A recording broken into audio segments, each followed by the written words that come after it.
सीतारमण ने जो बजट पेश किया है उसका मतलब आपके लिए क्या रहने जा रहा है, ये समझाने के लिए हमारे साथ जुड़ चुके हैं बहुत ही खास मेहमान। हमारे साथ अनुराग सिंह ठाकुर जुड़ रहे हैं। आप केंद्रीय सूचना प्रसारण मंत्री हैं। अनुराग जी, बहुत बहुत स्वागत है आपका न्यूज नेशन में। जो दर्शक इस वक्त आपको देख रहे हैं, इस बजट का उनके लिए क्या कुछ मतलब सर?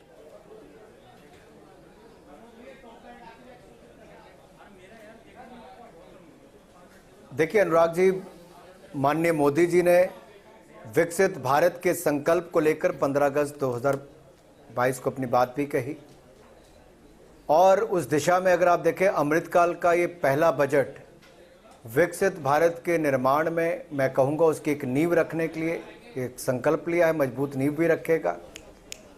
और ये बजट गांव का है, गरीब का है, महिला का है, मजदूर का है, मध्यम वर्ग का है, किसान का, नौजवान का है। मैं तो ये कहूँगा सभी के लिए इस बजट में कुछ ना कुछ है।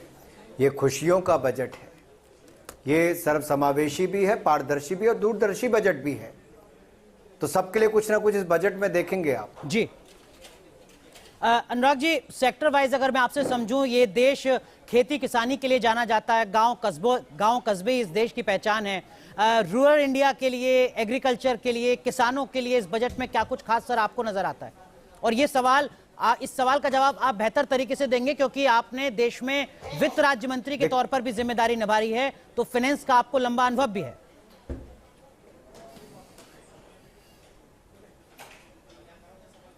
देखिए, कृषि के क्षेत्र में अगर आप देखेंगे तो 11 करोड़ किसानों को 2,26,000 करोड़ रुपए से ज़्यादा पीएम किसान सम्मान निधि में मदद हमने पहले भी की है। यूरिया के दाम दुनिया भर में बढ़े तो हमने पिछले साल भी उसके दाम किसानों पर कोई बोझ नहीं पड़ने दिया, सब्सिडी भी दी। नैनो यूरिया बनाने का काम भी देश में किया और अब उसको भी आगे देने का काम कर रहे हैं। प्राकृतिक खेती की ओर ले जाने के लिए इस बजट में प्रावधान है कि 1 करोड़ किसानों को हम उस दिशा में ले जाने का काम भी करेंगे। इसके साथ साथ 20 लाख करोड़ रुपए का किसान क्रेडिट का प्रावधान भी इसमें किया गया है कि जहां पर पशुपालक हो, डेयरी हो, मत्स्य पालन हो, इनके लिए पैसा उपलब्ध होगा ताकि इनकी आय के साधन भी ज़्यादा बढ़ सकें।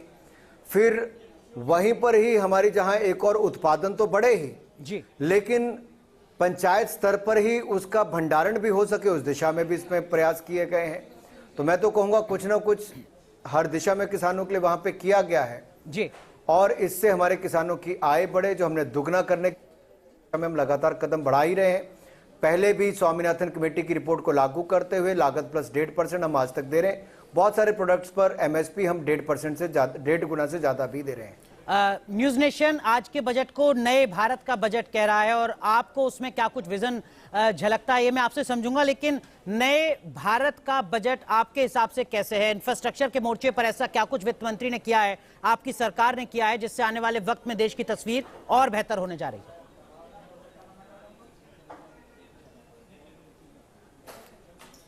देखिए, भारत को अगर विकसित भारत बनना है तो उसके लिए कैपिटल इन्वेस्टमेंट बहुत जरूरी है कि आपका आधारभूत ढांचा सुदृढ़ हो और पीएम गति शक्ति में उसका आधार भी रखा गया है। लेकिन आप पिछला बजट देखिए, पिछले बजट में 7,30,000 करोड़ रुपया कैपिटल इन्वेस्टमेंट के लिए, कैपिटल एक्सपेंडिचर के लिए रखा गया था। इस बार का आउटले उससे 33% ज्यादा है। 10 लाख करोड़ रुपया कैपिटल इन्वेस्टमेंट के लिए रखा गया, उसका आउटले है। ये अपने आप में आज तक का सबसे बड़ा आउटलेट कैपिटल एक्सपेंडिचर के लिए रखा गया है। इसके अलावा रेलवे के लिए जो 2013-14 में बजट था उससे 9 गुना ज्यादा है। आज तक का सबसे ज्यादा 2,40,000 करोड़ रुपए का बजट रेलवे के लिए आउटले रखा गया है। फिर तीसरा, प्रधानमंत्री आवास योजना, 3 करोड़ 25 लाख से ज्यादा लोगों को पक्का मकान देने का काम प्रधानमंत्री आवास योजना में नरेंद्र मोदी जी की सरकार ने किया। यानी कि 3.25 करोड़ लोगों को लखपति बनाने का काम मोदी सरकार ने किया है। और इस बार 79,000 करोड़ रुपए का बजट उसके लिए भी रखा गया है। तो आप स्कीमों को एक के बाद दूसरे को देखेंगे तो इतना इन्वेस्टमेंट आएगा जिसके कारण रोजगार के अवसर उत्पन्न होंगे। लेकिन ये सस्टेनेबल ग्रोथ कैसे हो, इसके लिए इसको green investment, green economy, green growth और इसको ग्रीन जॉब्स की ओर ले जाने का काम किया है। ये अपने आप में दिखाता है कि युवा भारत के लिए जहां एक और ग्रीन जॉब्स आएंगी वहीं पे ग्लोबल हब ग्रीन हाइड्रोजन का बनेगा। 37,000 करोड़ के लगभग उसमें प्रावधान किया, जब 8 लाख करोड़ की इन्वेस्टमेंट इसमें आएगी, लाखों लोगों को रोजगार का अवसर, लगभग 8 लाख से ज्यादा लोगों को रोजगार मिलेगा। इसके अलावा लद्दाख से रिन्यूएबल एनर्जी को यहां तक लाने के लिए 19,700 करोड़ रुपए का प्रावधान उसमें किया गया है। यही नहीं, फ्यूचर की जॉब्स कैसी हो, फ्यूचर वर्क्स 4.0, इसके लिए हमारी युवा पीढ़ी कैसे तैयार हो, इसके लिए 30 स्किल इंडिया इंटरनेशनल सेंटर बनाए जाएंगे, ये देश के अन्य कोनों में बनाए जाएंगे। 3 इंटरनेशनल सेंटर स्किल्स के आर्टिफिशियल इंटेलिजेंस में बनाए जाएंगे। 47 लाख युवाओं को स्टाइपन देने का काम हम अगले 3 सालों में करेंगे ताकि युवा प्रशिक्षित हो, उसको स्टाइपन भी मिल सके। यही नहीं, ये जो स्किलिंग होगी है आर्टिफिशियल इंटेलिजेंस में, कोडिंग में, मशीन लर्निंग में, इंटरनेट ऑफ थिंग्स में और 3D प्रिंटिंग ऐसे क्षेत्रों में होगी जहां पर आज तक उपलब्ध नहीं थी। तो हमारे बच्चे फ्यूचर वर्क्स के लिए तैयार हो सकें। युवाओं के लिए मैं जहां कहूंगा, मेरे अपने विभाग में भी चाहे यूथ अफेयर्स और स्पोर्ट्स में भी 11% की वृद्धि करके 3397 करोड़ का बजट रखा गया है। 2013-14 में मात्र 860 करोड़ रुपए हमें खेलों के लिए मिलता था, आज उसको बढ़ाकर 2400 करोड़ से ज्यादा कर दिया है। खेलो इंडिया जैसी स्कीम के लिए 1000 करोड़ रुपए का प्रावधान किया है। तो युवा तो सदा ही मोदी जी के लिए प्राथमिकता रहे।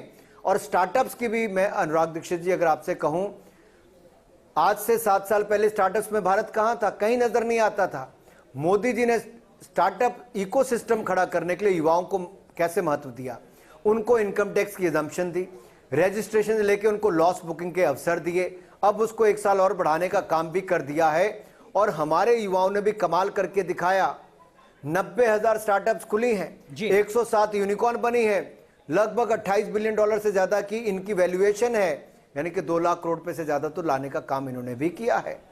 तो मैं आपको केवल इतना ही कहूंगा, ये लगातार शानदार काम इस क्षेत्र में युवाओं ने किया है। तो मोदी सरकार ने भी युवाओं का हाथ पकड़कर आगे बढ़ाने में कोई कसर नहीं छोड़ी। रेलवे को लेकर ये आरोप लगता है आपकी सरकार पर कि रेल बजट को खत्म करके एक तरीके से रेलवे को नजरअंदाज कर दिया है। एक सांसद के तौर पर हमने आपको लगातार देखा है अपने संसदीय क्षेत्र और हिमाचल प्रदेश में रेलवे की कनेक्टिविटी को बेहतर करने की लगातार आप आवाज उठाते रहे थे।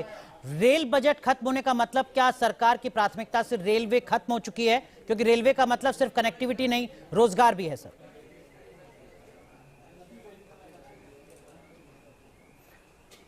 देखिए, रेलवे में 2,40,000 करोड़ का बजट 9 गुना ज्यादा है 2013-14 के मुकाबले। तो कम से कम यूपीए के सदस्यों, कांग्रेस के पास तो बोलने के लिए कुछ नहीं है।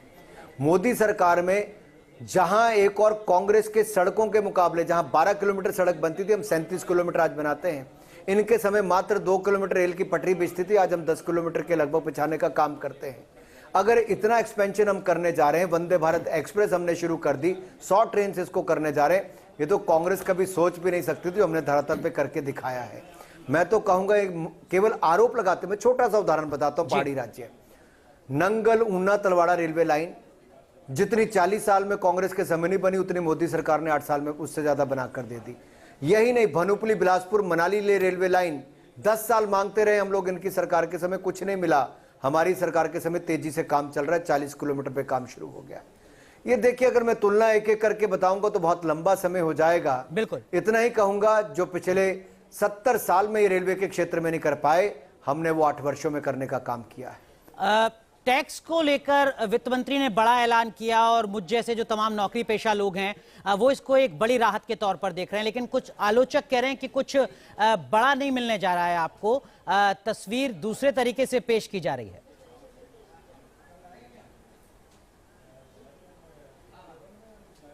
देखिए, सभी को जिनको इनकम टैक्स पे करना है उनको एक छूट दी है, 5 लाख से बढ़ाकर 7 लाख भी कर दिया है। पुराना और नया टैक्स स्लैब दोनों ही आपके सामने, जिसको जिसमें जाना उचित हो उसमें जाएं और इसका लाभ उठाएं। पेंशनर्स और जो सरकारी कर्मचारी है उनको भी उसमें लाभ देने का काम हुआ है। हर किसी के लिए, जैसा मैंने कहा, मध्यम वर्ग से लेकर महिला मजदूर तक सबके लिए इस बजट में कुछ ना कुछ है। गांव गरीब से लेकर नौजवान किसान के लिए भी सब कुछ इसमें है। क्या इस बजट को चुनाव से जोड़कर भी आप देखते हैं? क्या 9 राज्यों के विधानसभा चुनाव, 2024 के लोकसभा चुनाव को ध्यान में रखकर वित्त मंत्री ने यह बजट पेश किया है?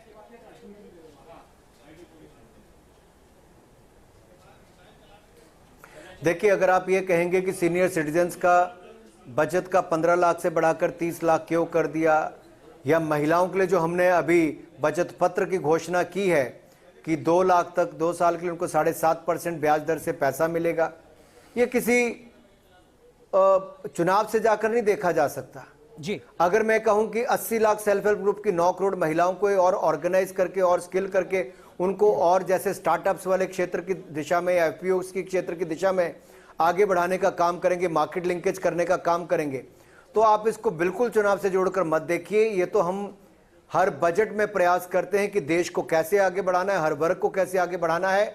मोदी जी के ऊपर आशीर्वाद तो लगातार देश की जनता ने रखा ही है, तभी तो इस आपदा की घड़ी में भी अवसर देखकर देश को आगे बढ़ाया है, दुनिया की सबसे तेजी से बढ़ने वाली अर्थव्यवस्था बनाया है, 10वें नंबर की अर्थव्यवस्था से 5वें नंबर की अर्थव्यवस्था में पहुंचाया है, अब उसको तीसरे नंबर की अर्थव्यवस्था बनाने का काम भी करेंगे। ये लोग चुनाव करेंगे, हम देश को आगे बढ़ाकर विकसित भारत बनाने का काम करेंगे और स्वर्णिम काल की ओर ले जाने का काम हम करेंगे। आखिरी सवाल मेरा आपसे बस सिर्फ इतना है कि अगर टैक्स में राहत को छोड़ दें तो तमाम जो एक्सपर्ट्स हैं वो कह रहे हैं कि वो जो रेवड़ी कल्चर है उसकी झलक देखने को बहुत ज्यादा बजट में नहीं मिलती है। क्या ये अनइंटेंशनली हो गया है या जो बात प्रधानमंत्री नरेंद्र मोदी लगातार करते रहे हैं उसी की झलक है बजट में?